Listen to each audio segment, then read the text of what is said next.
এই ED CBI Mamata ব্যানার্জির মধ্যে ওইরকম একটা সম্পর্ক যেন, মানে বোঝা যাচ্ছে না ইডি সিবিআই তদন্ত করতে এসছে আর ওর বাবার বিয়ে খেতে এসেছে।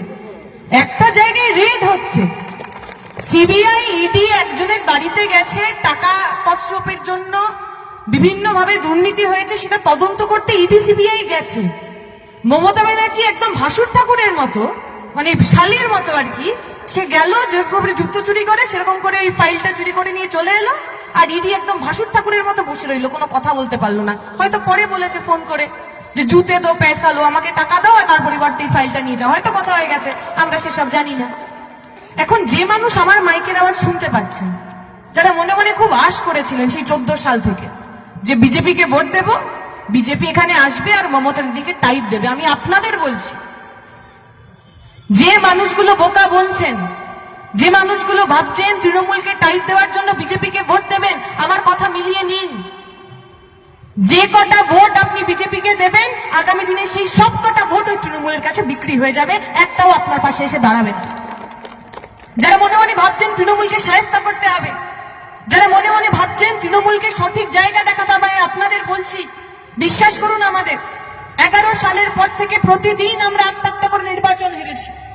11 সালের পর প্রতিদিন আমাদের কমরেডরা লাল ঝান্ডা করার জন্য মার খেয়েছে, কিন্তু আমাদের কমরেডরা কারুর কাছে গিয়ে মাথা নোয়ায়নি। যদি তৃণমূলকে শায়েস্তা করতে হয়, লাল ঝান্ডা শক্ত করে ধরুন, আমরা কথা দিচ্ছি 2026 সালে ওই ঝান্ডার সঙ্গে ডান্ডাটা আমরা আরো শক্ত করে বাঁধবো। তৃণমূলকে তৃণমূলের ভাষায় আমরা জবাব দেব।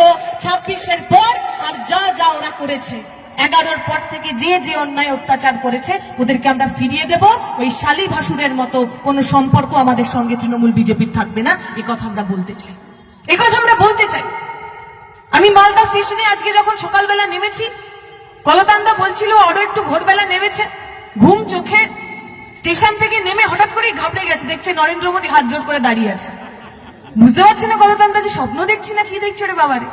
পরে বোঝা গেল কিছুদিন আগে মালদাতে যে প্রধানমন্ত্রী শ্রী শ্রী নরেন্দ্র মোদী যে এসেছিলেন, তার নানা রকম ছবিতে পুরো জায়গা ভরিয়ে দিয়েছে। ভালো কথা, আমাদের ট্যাক্সের টাকা, সেই ট্যাক্সের টাকায় স্কুল হবে না, কলেজ হবে না, চাকরি হবে না, কারখানা হবে না, ওনার বড় বড় কাট আউট লাগবে, খুব ভালো কথা, খুব আনন্দের কথা হোক। আচ্ছা, মালদা এসে নরেন্দ্র মোদী কি কথা বললেন? মালদা এসে উনি বললেন যে মালদার আমকে নাকি সারা বিশ্বে বিখ্যাত করতে হবে, তাই বিজেপিকে ভোট দিন। আরে যবে তোর বিজেপি জন্মায়নি তার আগে থেকে মালদার আম সারা বিশ্ব জুড়ে ফেমাস আছে, তোকে নিয়ে ভাবতে হবে না। নরেন্দ্র মোদী মালদায় এসে বললেন, অমুক ঠাকুরের কথা বললেন, অমুক কালীর কথা বললেন, সবার কথা বললেন। আচ্ছা, এই মালদার বুকের সাধারণ মানুষ, জামিতা বলছিলেন পরিযায়ী শ্রমিক হয়েছেন যারা, যারা কেউ কেরালায় কাজ করতে যায়, তামিলনাড়ুতে কাজ করতে যায়, কেউ গুজরাটে কাজ করতে যায়, বিহারে কাজ করতে যায়, হরিয়ানায় দিল্লিতে কাজ করতে যায়, আর প্রতিদিন যাদেরকে বাংলাদেশি বলে মারা হয়, খুন করা হয়, তাদের নিয়ে একটা কথা বললেন না কেন? ঠাকুর কিসের জন্য, মন্দির কিসের জন্য, মসজিদ কিসের জন্য? মানুষকে ভালো রাখার জন্য তো। যে মানুষ মন্দিরে মানত করেন, যে মানুষ উপোস করে ঠাকুরকে পুজো দেন, সেই মানুষ কি চান? হাত জোর করে বলেন, হে মা কালী, আমার দেশটাকে হিন্দু রাষ্ট্র বানিয়ে দাও, বলেন না তো। বলেন আমার বাড়ির ছেলেটা মেয়েটা সে যেন একটু দুধে ভাতে থাকে, তার যেন যন্ত্রণা কষ্ট না হয়, চাকরি বাকরি যেন ভালো করে পায়। এই রোজার মাস আসছে, যে মায়েরা বোনেরা সারাদিন উপোস করেন, তারপরে সন্ধ্যেবেলা ইফতারি রাঁধেন, বাড়ির লোকজনকে খাওয়ান, তারা যখন নামাজ আদা করেন কি চান আল্লাহর কাছে? বলেন ইসলামিক রাষ্ট্র করে দাও গো ভারতকে, গাজায় হিংসান চান না তো? তারাও আল্লাহর কাছে এটুকুই বলেন, আমার ছেলেটা মেয়েটা যেন থাকে দুধে ভাতে, ওদের যেন কোথাও কষ্ট যন্ত্রণা না হয়। তাহলে এই ঠাকুর, ভগবান, আল্লাহ যে নামেই আপনি ডাকুন না কেন, মন্দির, মসজিদ, গির্জা, গুরুদুয়ারা যেরকম বাড়ি আপনি বানান না কেন, আসলে তো মানুষকে ভালো রাখার জন্য ধর্ম, মানুষকে সুখী রাখার জন্য ধর্ম।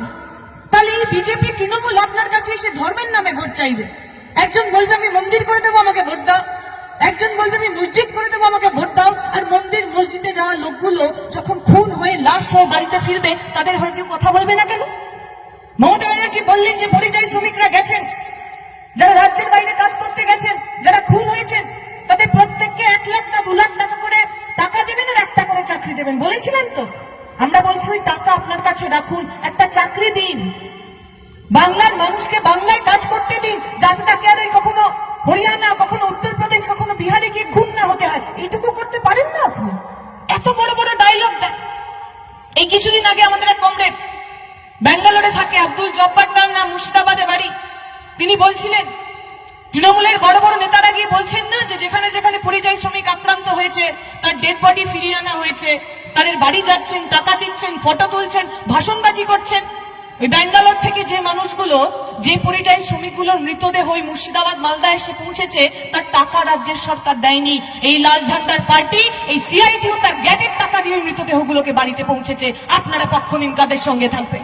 আমরা আসবো না আপনার কাছে, বলবো না আপনি মুসলমান তাই আমাদের ভোট দিন, বলবো না আমরা আপনি হিন্দু তাই আমাদের ভোট দিন, কিন্তু আমরা বলবো আপনার বাড়ির, আপনার গ্রামের ছেলেটা মেয়েটা যদি কালকে ব্যাঙ্গালোর, কালকে দিল্লি, কালকে মুম্বাইতে কাজ করতে গিয়ে আক্রান্ত হয়, তৃণমূল বিজেপি আমরা জানি না, সরকারে কে আছে আমি জানি না, পরিযায়ী শ্রমিককে বাঁচানোর জন্য লাল ঝান্ডা বুক পেতে দেবে, লাল ঝান্ডা ছাতা হয়ে আপনার মাথায় থাকবে। আপনি পক্ষ নিন, কাদের সঙ্গে থাকবে? ধর্মের নামে ভোট দেবেন, মন্দিরের নামে ভোট দেবেন, মসজিদের নামে ভোট দেবেন, নাকি বেঁচে থাকার অধিকারের জন্য ভোট দেবেন? তৃণমূল বিজেপি আমার আপনার কাছ থেকে আমাদের এই অধিকারগুলোকে কেড়ে নিতে চায়। মমতা ব্যানার্জি মসিহা হচ্ছে, মুসলমানদের মসিহা। প্রতি নির্বাচনের আগে ওনার এই মসিহা ভাবটা আর কি জেগে ওঠে। ওই যে রমজান মাস, পুরো মাসটা ডান্ডে পিন্ডে গিলবে, মাংস খাবে, মাছ খাবে, আরো যা যাওয়ার প্রাণে চায় সব খাবে, আর তারপর ইফতারের সময় মাথায় সাদা কাপড় পরে ইনশাআল্লাহ, সুবহানাল্লাহ, মাশাআল্লাহ কি বলে না, ও জানে না, কেউ জানে না, নাটক করতে চলে যাবে। জিজ্ঞেস করুন মমতা ব্যানার্জি, 11 সালের পর থেকে বাংলার মুসলমান সম্প্রদায়ের জন্য, পিছিয়ে পড়া সম্প্রদায়ের জন্য কি করেছেন আপনি? এই তো বেদিয়া সম্প্রদায়, এখানে শেরবাদিয়া। 1999 সালের আমি তথ্য দেখছিলাম, 1999 সালে এই পুরো সম্প্রদায়ের মধ্যে একটা মানুষ ডাক্তার ছিল না, একটা মানুষ ইঞ্জিনিয়ার ছিল না। স্কুলের শিক্ষকের সংখ্যা 0.2% পর্যন্ত ছিল। পড়াশোনার অবস্থা 10%, 12% ছেলে মেয়েদের কাছে পড়াশোনার সুযোগ ছিল। এই বামপন্থী সরকার, এই লাল ঝান্ডার সরকার ওই ওবিসি রিজার্ভেশনের মধ্যে দিয়ে এই পরিবারের ছেলে মেয়েদের মাথা উঁচু করে বাঁচার অধিকার দিয়েছে। আমরা বলেছি আপনি কোন ঘরে জন্মেছেন সেটা গুরুত্বপূর্ণ নয়, স্বপ্ন দেখার সাহস থাকবে আপনার। আপনি গরিব হন, আপনি শ্রমিক হন, আপনি কৃষিজীবী হন, আপনার পরিবারের ছেলে মেয়েরা মেধা থাকলে সে ডাক্তার হবে, ইঞ্জিনিয়ার হবে, এমএলএ হবে, এমপি হবে, কেউ আটকাতে পারবে না। সেই স্বপ্ন দেখার সাহস, ওবিসি রিজার্ভেশন, সংরক্ষণ, সেই সবটা তৃণমূল কেড়ে নিল। আর ওরা মুসলমানদের মসিহা। 11 সালের পর থেকে একটার পর একটা মানুষ খুন হয়েছে।